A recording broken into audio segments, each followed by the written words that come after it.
हम लोग सीखेंगे एक ऐसी स्ट्रैटेजी जिसमें प्रॉफिट ही प्रॉफिट होगा, आपको कभी लॉस नहीं होगा। एक बार फिर से क्या स्टार्ट आपको करिए। विश्वास नहीं है? विश्वास है। आइए आज देखते हैं इस स्ट्रैटेजी का नाम है कवर्ड कॉल राइटिंग। देखिए कवर्ड कॉल राइटिंग में हम लोग करते क्या है कि बेसिकली जैसे हम एग्जांपल ले मान लीजिए कोल इंडिया का, तो कोल इंडिया का एक लॉट हम स्टॉक खरीदेंगे कैश में। कैश में मतलब हम स्टॉक खरीद लेंगे मार्केट से 1800 क्वांटिटी में, क्योंकि जब आप कोल इंडिया का ऑप्शन ट्रेडिंग में जाएंगे, ऑप्शन ट्रेडिंग में जब एक लॉट आप बाय करते हैं तो उसमें 1800 का लॉट है। तो इस स्ट्रैटेजी को इम्प्लीमेंट करने के लिए आपको stock equal to the lot size आपको परचेस करना पड़ेगा। तो आइए एक्सप्लेन करते हैं कि स्ट्रैटेजी में हम कैसे उसको इम्प्लीमेंट करेंगे। तो जैसे कि हमने मान लो एग्जाम्पल लिया कोल इंडिया का,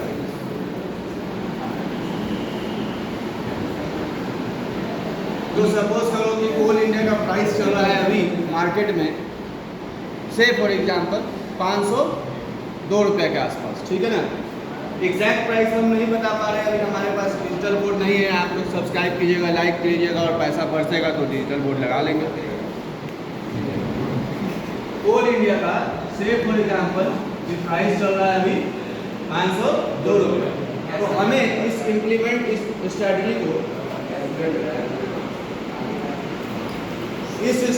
इम्प्लीमेंट करने के लिए सबसे पहला स्टेप क्या बोले कि आपको उतना शेयर्स खरीदना होगा जितने का एक लॉट ऑप्शन में ट्रेड होता है। तो 1800 हमको स्टॉक बाय करना होगा। तो 1800 स्टॉक बाय करने के लिए हमको 502 रुपया खर्च करना होगा। तो टोटल इन्वेस्टमेंट कितना हो जाएगा? 1800 इंटू 502 दैट इज 9,03,600। सर इतना पैसा लगेगा? हाँ, अगर आपको गारंटीड रिटर्न चाहिए तो पैसा तो ले करके आइए। अगर आपके पास 10, 20 हज़ार, 50, 1 लाख, 2 लाख है तो आप गारंटीड प्रॉफिट भूल जाइए, ठीक है। अगर आपको गारंटीड कुछ प्रॉफिट निकालना है तो आपको कम से कम 10 लाख रुपये लेकर मार्केट में आइए, नहीं तो मत आइए। ऑप्शन ट्रेडिंग आपके लिए नहीं है। तो आइए देखते हैं स्ट्रेटेजी कैसे होगा, है ना। 9,03,600 का 1800 स्टॉक खरीद लिए। अब मान लीजिए कि आपको लग रहा है कि मार्केट थोड़ा ऊपर जाएगा, यानी आप थोड़ा बुलिश हैं और थोड़ा न्यूट्रल है, मतलब आपको लग रहा है कि मार्केट ऊपर जाएगा, ठीक है। तो मान लीजिए मार्केट ऊपर गया तब तो वेरी गुड, आपका जो ये स्टॉक खरीदा हुआ है 9,03,600 में, उसमें आप प्रॉफिटेबल हो जाएंगे। लेकिन इन केस तब क्या होगा, अगर स्टॉक का प्राइस नीचे गिर जाए तो आपको तो लॉस लग जाएगा। लेकिन लॉस आपको एक्चुअल में कब होगा? जब आप अपने स्टॉक से एग्जिट करेंगे, राइट और रॉन्ग। जब तक आपके पास स्टॉक है तब तक तो आपका वो लॉस सिर्फ पेपर पे दिखेगा, वो लॉस एक्चुअल में नहीं होगा।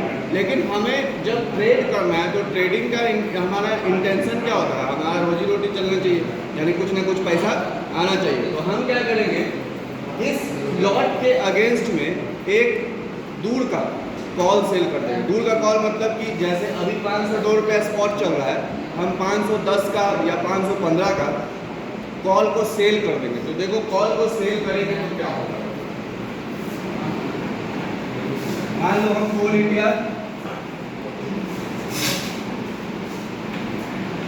नवंबर 510 यानी 510 के स्ट्राइक प्राइस का मतलब कि 510 रुपये में हम स्टॉक बेचेंगे। प्राइस चाहे मार्केट में जो भी हो, अगर आपको strike price, spot price, option, put, call के बारे में डिटेल नहीं मालूम है तो आप बहुत सारे वीडियोस ऑलरेडी अपलोड किए हुए हैं, जाकर देख सकते हैं। और नहीं तो अगर आप चाहेंगे तो मैं उसमें भी एक वीडियो बना दूंगा जिसमें कि पूरी बेसिक्स अंडरस्टैंडिंग में आपको बताऊंगा what is call, what is put, ठीक है। तो मैं उसमें भी डिटेल में नहीं जाऊँगा तो ये वीडियो बहुत ही लंबा हो जाएगा और लंबा चीज़ इंसान को अच्छा नहीं लगता। कोल इंडिया 510 रुपये का हो गया। गलत सेंस में मत लीजिएगा, लंबा कहने का मतलब लॉन्ग वीडियो है ना। हमारा वीडियो में थोड़ा बहुत कॉमेडी होता रहता है, मैं पढ़ाते भी ऐसे ही हैं। हमारे बच्चे जो पूछिएगा जो मुझे पढ़ते हैं, मैं पढ़ाता हूँ तो ये माइंड नहीं करता हूँ क्योंकि सब आजकल मैच्योर, मैं थोड़ा सा डुअल मीनिंग बात भी बोल देता हूँ पढ़ाने के क्रम में, है ना, ताकि पढ़ाई थोड़ा इंटरेस्टिंग लगे, है ना। 510 रुपये का जो कॉल है कोल इंडिया का, इसको हम सेल कर दिए। अब इसको सेल किए तो मान लीजिए कि प्रीमियम चल रहा है इसका 1 रुपया। इसका मतलब कि अगर आप कोल इंडिया का सेल करेंगे एक लॉट तो आपको 1 रुपया प्रीमियम मिलेगा। तो 1800 का लॉट है तो आपको कितना रुपया मिलेगा इसका? 1800। देखिए इस पे प्रॉफिट कैसे होगा।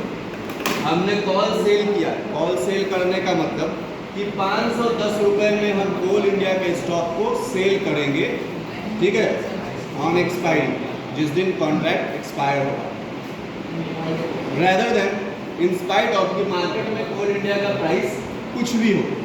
कोल इंडिया का प्राइस मान लीजिए कि हम खरीदे 502 रुपये, अब एक्सपायरी वाला दिन अगर इसका प्राइस मान लीजिए चला जाता है 512, अब क्या होगा, तब जो कॉल हमसे बाय किया है वो दौड़ के मेरे पास आएगा कि दो मेरे को दे देंगे, मेरे को लॉस थोड़ी हो रहा है। हम खरीदे कितने में, 9,03,600 में, हम उसको बेच देंगे, वो हमसे खरीद लेगा 510 में, ठीक है। हमसे वो 510 में अगर खरीद रहा है तो मेरे को लॉस थोड़ी हो रहा है, हमको लॉस ना हो रहा है, हमको 1800 रुपया प्रीमियम मेरे को आ ही गया, यानी इसमें भी हमको क्या हो रहा है, 1800 रुपया बच ही रहा है, क्योंकि हमको तो प्रीमियम मिला था ना, ठीक है। तो इस केस में हमको 1800 रुपये का प्रॉफिट हो जाएगा, राइट। लेकिन सोचो कि अगर स्पॉट के दिन यानी एक्सपायरी के दिन स्पॉट प्राइस जो है वो 510 रुपया या 510 रुपया के नीचे रह जाता है, तब क्या होगा, तब इस केस में देखो प्रॉफिट ही प्रॉफिट होगा। देखो इस केस में भी अगर प्राइस बहुत ऊपर चली गया तब भी तो तुमको लॉस नहीं हो रहा है, 1800 रुपया तुम्हारे पास आ ही रहा है, और स्टॉक तो तुम सस्ता में खरीद के ऑलरेडी रखे हुए थे, उसके अगेंस्ट ना तुम सेल किए थे, और तुम सस्ता में कहाँ सेल कर रहे हो, तुम तो 502 में खरीदे थे और 508 में बेचे हो, तो वहाँ पे भी 8 रुपये का प्रॉफिट है पर लॉट, यानी वहाँ पे भी आपको 1800 रुपया प्लस 1800 इंटू 8 ये आपको प्रॉफिट होगा। कब, जब मार्केट में प्राइस बढ़ जाएगा तब। लेकिन अगर मार्केट में प्राइस गिर गया तब क्या होगा, ये वाला केस समझ में आया। लेकिन अगर मार्केट में प्राइस गिर जाएगा तब क्या होगा, तब सोचो 502 में खरीदे थे, मान लो मार्केट में प्राइस गिर गया 500 रुपया हो गया,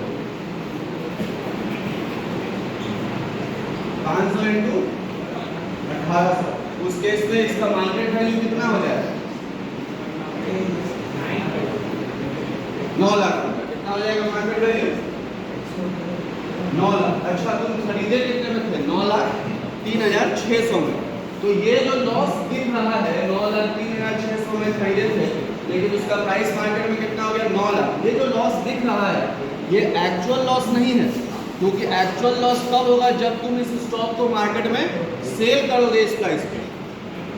लेकिन तुम सेल करोगे तब ना, मत सेल करो। कोल इंडिया ऐसा स्टॉक है, कोई भी बच्चा कह देगा कि आगे चल के फिर अपने रेंज में आएगा, पहली चीज़। दूसरी चीज़ कि अगर प्राइस गिरा है, ठीक है, तो तुम स्टॉक को होल्ड कर रहे हो, मत सेल करो, क्योंकि जब सेल करोगे तभी वो लॉस तुम्हारा एक्चुअल में लॉस होगा। लेकिन अगर प्रॉफिट गिरा है, मार्केट में प्राइस गिरा है, तब भी तुमको तो ये 1800 रुपया बच रहा है, क्योंकि इस केस में जब मार्केट में सस्ता हो गया है कॉल का, इसका कोल इंडिया का स्टॉक का प्राइस, तो जो कॉल बायर 510 रुपये में खरीदने का हमसे राइट बाय किया था, क्या वो हमसे 510 रुपये में खरीदने आएगा, क्योंकि मार्केट में भी 500 में मिल रहा है। तो वो जो प्रीमियम 1800 रुपया लिए थे वो मेरे पास सीधा सीधा बच गया, और जो स्टॉक है मेरा 502 रुपये में खरीदा हुआ वो भी मेरे पास अभी तक होल्ड करके रख लिए हम, ठीक है। तो 1800 रुपया अभी आ रहा है, जब स्टॉक का प्राइस बढ़ेगा तब हम उसको सेल करके एक्चुअल प्रॉफिट बुक करेंगे, और नहीं तो उसको होल्ड करेंगे, होल्ड करके इस पर अच्छा खासा डिविडेंड कमाते रहेंगे। वो तो आपके ऊपर डिपेंड करेगा कि आप उसको किस प्रकार से क्लोज करेंगे, ठीक है। तो बताइए कैसा लगा हमारा ये स्ट्रेटजी, इसमें आपको क्या लगता है, मैंने गारंटीड प्रॉफिट है या नहीं। आप लोग कमेंट में इसका आंसर दें और अपने राय को व्यक्त करें, और आप लोग किस टॉपिक पर वीडियो चाहते हैं वो भी कमेंट करें। Thank you. सलाम।